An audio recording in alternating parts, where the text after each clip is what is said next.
Julian Burnside is an Australian barrister and refugee advocate who's worked to end mandatory detention for asylum seekers. And he joins us now from Melbourne. Thanks so much for joining us, Julian. Now, why exactly is the Manus camp being closed? It's being closed because the Supreme Court of Papua New Guinea said that detention of refugees there was unconstitutional. But the people are unwilling to leave because they're frightened of what will happen to them in the community at large. Since the Supreme Court ruling, the detention centre has no longer been locked, so people are free to come and go. It's no longer unconstitutional, but the people there are in fear of their lives if they leave the camp and move to East Lorengau, where the Australian government says that they must go. And who exactly are the detainees and where have they come from? What are their identities? Tell us a bit more about them, please. They've come from various parts of the world, typically parts of the Middle East, which are causing difficulties at the moment. There's a number of Iranians there, there's a number of Syrians there, there's a number of Rohingyans from Myanmar. About 80% of them have been assessed so far by the PNG authorities as refugees legally entitled to protection.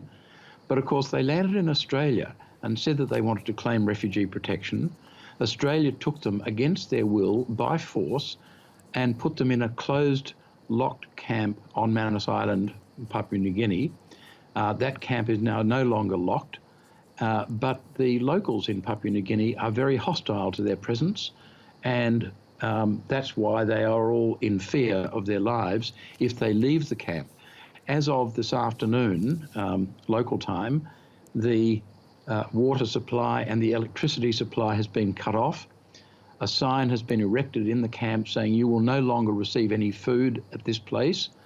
And just this morning, local time, locals attacked the Wilson Security Guard House in the Manus Detention Centre, which makes you understand why the people there are worried for their own safety if they leave the camp and go to East Lorengau as Australia wants them to do. Just very briefly, Julian, why did they attack them? The locals on Manus resent the presence of the refugees.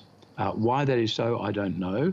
But we see exactly the same pattern in Nauru, which is the other remote place where Australia has been forcing refugee applicants. The locals on Nauru have been very hostile to the refugees, and the fact is that means that they're very unsafe.